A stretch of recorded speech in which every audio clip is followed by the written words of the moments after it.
Bonjour à tous et bonjour Louis Alliot. Bonjour. Voilà, vous êtes bien là, vous êtes maire de Perpignan, on vous voit bien, hein, à l'image, pas de souci. Maire de Perpignan, porte-parole de la candidate Marine Le Pen.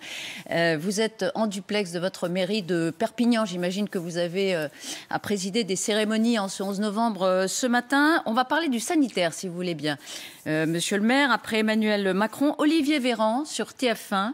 Hier soir, a confirmé la vigilance face à la 5e vague. Une 3e dose aux plus de 65 ans est demandée. Ce sera décisif pour conserver le pass sanitaire. Est-ce que cette mesure-là, cette nouvelle contrainte est nécessaire pour passer ce nouveau cap ? Écoutez, moi je comprends la vigilance et la précaution qu'on prend, mais ce pass sanitaire, j'ai jamais été convaincu et je suis toujours pas convaincu. J'estime que les Français sont des gens responsables et particulièrement, j'allais dire, les personnes à risque qui ont déjà fait 2 doses et qui, je le vois autour de moi, sont déjà inscrites ou ont déjà fait la 3e dose.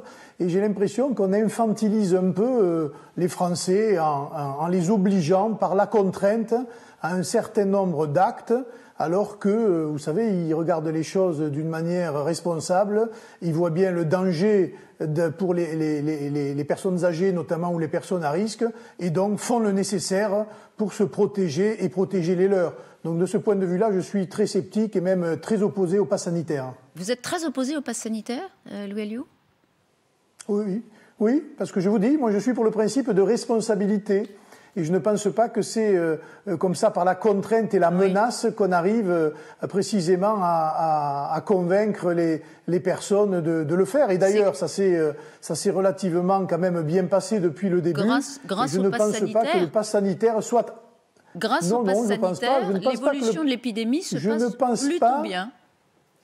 Je ne pense pas que le pass sanitaire soit l'élément déterminant. Je pense qu'il y a eu une prise de conscience dès le départ et qu'on l'a bien vu, au fur et à mesure, les Français ont répondu tout simplement aux appels des médecins, du personnel soignant et des messages gouvernementaux. Encore une fois, moi je suis pour le principe de responsabilité et pas en cette matière pour la contrainte ou la menace. Je trouve que ça fait beaucoup maintenant. Alors par esprit de responsabilité, est-ce que vous dites à vos concitoyens, à vos administrés en particulier, allez faire cette 3e dose le plus vite possible ? Est-ce que vous le leur dites ? Est-ce que vous faites passer des messages en tant que maire ? Moi, quand on me pose la question, évidemment, je ne m'y oppose pas. On a même mis en place au tout début le premier vaccinodrome sur la ville de Perpignan qui a très bien marché. Et donc, je n'ai pas de souci avec cela. Personne à risque, plus de 65 ans, ça me paraît évidemment la cible prioritaire. Maintenant, je dois vous le dire, très critique sur les sanctions que l'on inflige, notamment au personnel soignant, parce qu'on ne peut pas, à 20h, applaudir les infirmières quand, en plein milieu de la première pandémie, elles étaient sans protection, en train de sauver des gens dans les hôpitaux, et aujourd'hui les menacer, les poursuivre, parce que certains refusent de faire la vaccination, alors qu'elles ont toujours très bien fait leur travail, en se préservant et en préservant les autres et en respectant les protocoles d'hygiène qui sont ceux des hôpitaux depuis toujours. Oui, Alliot. Par ailleurs, une petite précision, d'ailleurs, les personnels soignants ne sont pas soumis à l'obligation de cette 3e dose, sauf évidemment ceux qui ont plus de 65 ans, s'ils travaillent encore. Est-ce que vous craignez une campagne Est-ce que vous craignez une campagne présidentielle avec pass sanitaire ?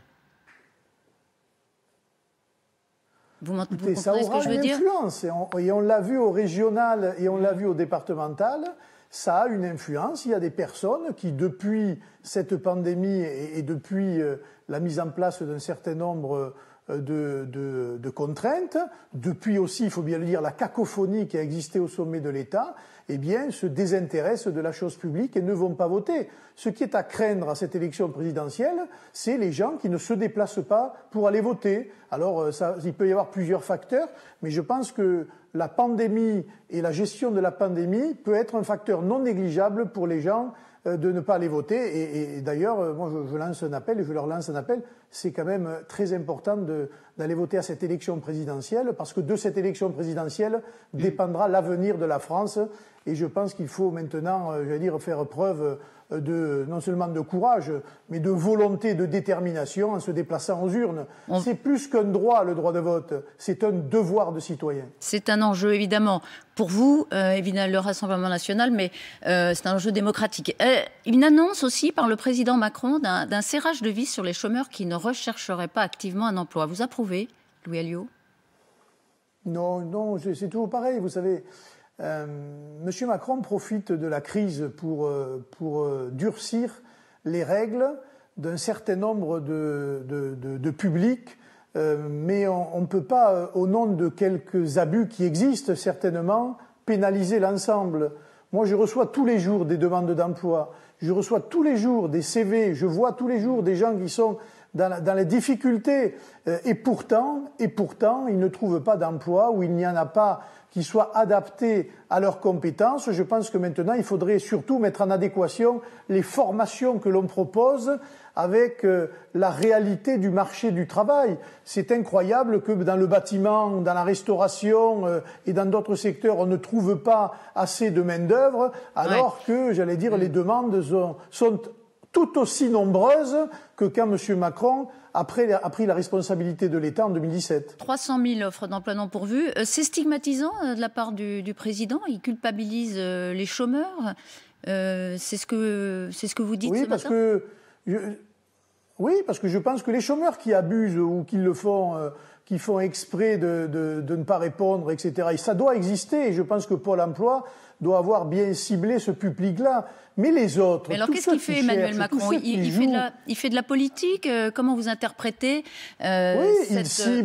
il cible un électorat qui considère qu'il y a trop d'assistanats en France, etc. C'est pas votre électorat, sur une partie, il a évidemment raison, mais je ne pense pas que ce soit en sanctionnant tous ceux qui sont aujourd'hui dans la difficulté qu'il va arriver à trouver du travail. Je préférerais qu'il annonce, moi, un grand plan national sur la formation des jeunes, sur la transformation d'un certain nombre de filières, sur tout simplement l'aide à un certain nombre d'autres filières. Tout cela n'est pas fait. À côté de ça, on ne voit que le bâton. À un moment donné, il va falloir qu'ils proposent des solutions qui permettent aux Français d'espérer et pas systématiquement de la contrainte, même si dans certains cas, s'il y a abus, il faut qu'il y ait sanctions. Ça, c'est évidemment... ça paraît évident. Voilà. Donc, vous dites qu'il a en partie raison et politiquement tort, c'est ce que j'entends. En tout cas, sur la formation, il y a eu des milliards qui ont été engagés depuis le début du quinquennat Macron, précisément pour faire ce que vous dites, c'est-à-dire mettre en adéquation les besoins et les hommes et les femmes. Les milliards ne servent à rien, je regrette. Moi, je suis en lien avec des syndicats patronaux, que ce soit le bâtiment de travaux publics, que ce soit la restauration, etc. Aujourd'hui, il y a pénurie de main-d'œuvre. Que fait-on ? Comment incite-t-on les jeunes à aller précisément obtenir une formation et avoir du travail ? J'étais l'autre jour à une opération sur la recherche d'emploi par des personnels fragiles dans un quartier difficile. Il y a du public, il y a des jeunes qui veulent travailler. Et c'est quand même curieux qu'on ne leur propose pas des formations adaptées aux emplois que les entreprises demandent. C'est sur ça qu'on devrait se concentrer. Et on devrait d'ailleurs, et c'est leur responsabilité, mobiliser les régions sur cela. On voit M. Macron qui parle pendant une demi-heure à la télévision pour brasser du vent. Et à côté de ça, il y a la réalité du terrain où on voit des jeunes désemparés qui cherchent du boulot, qui vont de bureau en bureau et à qui on ne propose aucune formation. Donc moi je dis qu'il faut sortir de la communication et mettre le nez sur le terrain beaucoup plus que ne le fait M. Macron aujourd'hui et son gouvernement. Louis Alliot, un sujet très important dans l'actualité aujourd'hui, c'est la nouvelle crise des migrants en Europe. Des hommes, des femmes, des enfants sont entassés en Biélorussie à la frontière de la Pologne. Le ministre chargé des Affaires européennes, Clément Beaune, vient de dénoncer non pas une crise migratoire, mais une attaque migratoire. Est-ce que vous dénoncez le cynisme du numéro 1 biélorusse, Loukachenko, qui instrumentalise, semble-t-il, la détresse des migrants ? Ça paraît évident que l'immigration est devenue une arme diplomatique et géostratégique. Aujourd'hui, c'est le président biélorusse qui fait pression sur l'Europe, mais souvenez-vous que la Turquie a fait exactement de même, M. Erdogan, Et je trouve que, évidemment, l'Europe n'a pas les mêmes réponses lorsqu'il s'agit de la Biélorussie qui est coupable de cette situation, et quand c'est la Turquie qui le fait, elle est un peu plus compréhensive. Moi, je pense qu'il faut rester ferme, il faut soutenir la Pologne dans cette opposition frontale à toute nouvelle immigration clandestine et massive, et qu'il faut maintenant que la diplomatie prenne le pas un peu sur ce jeu malsain qui existe entre l'Europe et la Biélorussie aujourd'hui. Je note que vous jugez responsable Loukachenko, donc vous condamnez la Biélorussie dans cette façon, encore une fois, d'organiser le chantage. L'utilisation comme une arme diplomatique de femmes, d'enfants et de personnes vulnérables à des fins politiques est proprement scandaleux. Alors, voilà, il faut Marine le dire, Le Pen, et ça ne me gêne pas du tout pour dénoncer cet état de fait. Marine Le Pen, présidente, Ouellio, qu'est-ce qu'elle ferait aujourd'hui ? Quelle initiative elle prendrait ? Elle soutiendrait la Pologne de toutes ses forces en lui disant surtout qu'elle ne flanche pas, et elle l'aiderait pas. Il faut que la Pologne soit ferme, n'ouvre pas ses frontières à quelques milliers d'hommes et de femmes, déjà. Ferme ses frontières et commencer à négocier avec la Biélorussie et les autres pays qui sont des amis de la Biélorussie, je pense notamment à la Russie, pour desserrer cette pression et trouver une issue diplomatique. L'Europe ne peut pas être le réceptacle de toutes les misères du monde, parce qu'à force d'accueillir toute la misère du monde, eh bien, on va accélérer la misère de nos propres peuples européens pour le plus grand chaos général. Alors il faut être, je pense, responsable, et on n'a pas besoin d'immigration supplémentaire. Et quand il y a un pays qui joue avec cette immigration-là, eh bien, je crois qu'il faut le dénoncer fermement et ne pas hésiter à démontrer la force précisément qui est celle aujourd'hui de la Pologne pour s'opposer à ce genre d'immigration supplémentaire. Mais là, à court terme, parce qu'il y a un enjeu de vie et de mort pour certains de ces migrants qui sont derrière les barbelés en Biélorussie, leur permettre d'entrer sur le continent européen, l'Europe ne peut pas absorber quelques milliers d'hommes, femmes et enfants à court terme.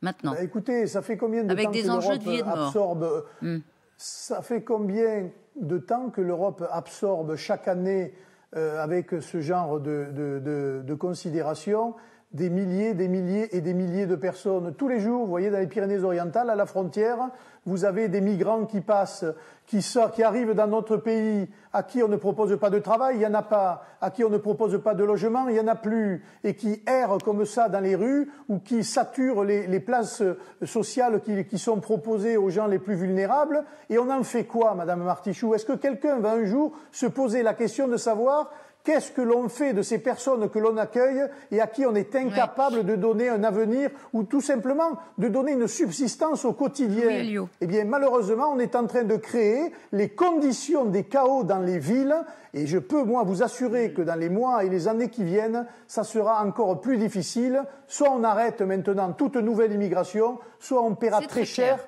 aujourd'hui, eh bien, le laxisme général de l'Union européenne et de certains pays européens en particulier, dont l'Allemagne. Dernière question sur ce dossier qui est très important. C'est Poutine qui a la clé? Poutine, dont vous soutenez la politique, est-ce que c'est Vladimir Poutine des grands pays? Est-ce qu'aujourd'hui, dans cette crise, c'est Vladimir Poutine qui a la clé? On dit beaucoup qu'il est le bras, enfin, Loukachenko est le bras armé du numéro 1 russe dans cette région. Oui, on dit beaucoup de choses. Je pense qu'il est l'un, précisément, des partenaires essentiels à mobiliser pour desserrer cette pression et montrer au président biélorusse qu'il ne peut pas tout se permettre. Alors oui, si vous me demandez qu'il faut avoir des relations avec Vladimir Poutine pour régler cette situation, je pense que oui, il faut en avoir, parce que tout simplement, la Russie est un grand pays, est une grande puissance mondiale, et la France doit discuter avec tous ces pays-là, et notamment dans ces situations. Alors, on revient à la France avec la campagne présidentielle. Éric Zemmour, que vous connaissez bien, vous l'aviez d'ailleurs accueilli pendant votre campagne municipale en 2019, n'est pas encore déclaré à ce stade. Vous lui dites quoi ce matin? Éric n'y va pas? Je lui dis qu'on a un adversaire qui s'appelle Emmanuel Macron, qu'il y a un système aujourd'hui qui fait du dégât en matière d'immigration, d'insécurité. C'est précisément le système de M. Macron et de ses alliés, et que la seule cible politique, ça doit être M. Macron. Je lui en dis pas plus. Vous savez, je ne comprends pas ce que ça veut dire. Moi, je ne comprends pas ce que ça veut dire. Vous lui dites, n'y va pas, tu es un facteur de division. Qu'est-ce que ça veut dire? Il est évident qu'aujourd'hui, il divise la famille nationale pour un bénéfice qui n'est pas prouvé et qui est même loin d'être prouvé. Donc, dans ces conditions, nous sommes des hommes libres, nous sommes en démocratie. Moi, je n'ai pas à lui dicter sa conduite, mais je dis aujourd'hui qu'il est le meilleur allié d'Emmanuel Macron. C'est une certitude. Oui. Maintenant, vous pourriez dire franchement, ses responsabilités. Vous pourriez dire franchement, puisque c'est la logique de ce que vous dites, n'y va pas. Est-ce que vous ne le dites pas parce que vous ne voulez pas froisser pour l'instant ceux qui sont de potentiels électeurs de Zemmour? Non, mais pas du tout. Moi, je l'ai dit depuis le début. Je pense qu'il ferait une erreur et que cette erreur serait funeste à toute la famille nationale. Mais pour autant, je constate que la principale cible aujourd'hui, malheureusement, d'Éric Zemmour et de son entourage, ça reste Marine Le Pen et le Rassemblement national, ce qui est quand même un comble, puisque nous sommes les seuls, pendant 30 ans, à avoir dénoncé les phénomènes et les problèmes dont il parle aujourd'hui. Et je dois dire que nous prendre comme seul adversaire, c'est quelque chose qui me paraît, moi, extrêmement curieux. Donc je lui dis, occupe-toi de Macron et arrête de taper sur les patriotes qui étaient là depuis bien longtemps, pendant que lui et un certain nombre de ses amis n'y étaient pas. Vous avez un discours assez, j'allais dire modéré, en tout cas vous le ménagez plutôt, peut-être au nom de cette amitié qui vous a d'ailleurs lié pendant plusieurs années. Il y a un ancien cadre du FNRN des Pyrénées-Orientales, qui a travaillé avec vous pendant longtemps d'ailleurs, qui l'a rejoint pour le représenter dans votre département. Il s'appelle Bruno Le Maire, c'est un homonyme du ministre. Mais comment le combattre? Comment le combattre, Éric Zemmour, en quelques mots? C'est un peu flottant, alors, la stratégie chez vous. Oui, enfin, il partage une autre caractéristique ensemble, c'est que Éric Zemmour avait appelé à voter François Mitterrand ou avait voté Mitterrand en 81, et M. Le Maire était adhérent d'abord du Parti socialiste. Bon, qu'est-ce que vous voulez que je vous dise? Il y a des gens comme ça qui ont les corps. Pas rien. Oui, il n'y a pas de souci, mais je constate qu'il y a des gens qui sont comme ça, avec des convictions à géométrie variable, et là, c'en est un. C'est bien dommage, mais encore une fois, vous savez, moi je suis fidèle à mes convictions, je n'ai jamais changé d'opinion, et je continue évidemment non seulement à soutenir la candidature de Marine, parce que je pense qu'elle est la meilleure candidate pour battre Emmanuel Macron à cette élection présidentielle, mais en plus moi j'appelle au rassemblement et à arrêter cet esprit de division qui anime l'entourage d'Éric Zemmour. Est-ce qu'il faut taper sur Éric Zemmour à bras raccourcis? Est-ce qu'il faut l'attaquer frontalement? Non, mais il faut lui poser la question, est-ce qu'il faut continuer à taper sur Marine Le Pen à bras raccourcis? Quand on m'attaque, je me défends. Quand on nous attaque, je défends mes amis. Je considère aujourd'hui que la stratégie d'Éric Zemmour est une agression caractérisée contre Marine et contre le Rassemblement national. Donc ça ne me gêne absolument pas d'y répondre. Vous savez, quand vous êtes comme ça sur un terrain et que vous jouez une partie, l'essentiel c'est de gagner. Eh bien, il faut se donner tous les moyens de gagner. Et je pense qu'il y a des moyens loyaux et des moyens déloyaux. Je constate que certains de ses amis emploient des moyens déloyaux. Donc nous nous défendons et nous critiquons évidemment la stratégie qui est celle aujourd'hui de l'équipe Zemmour et qui vise tout simplement à conforter Emmanuel Macron dans sa quête d'un second mandat, et ce que je trouve particulièrement dramatique. Dramatique. Merci beaucoup Louis Alliot d'avoir été ce matin notre invité.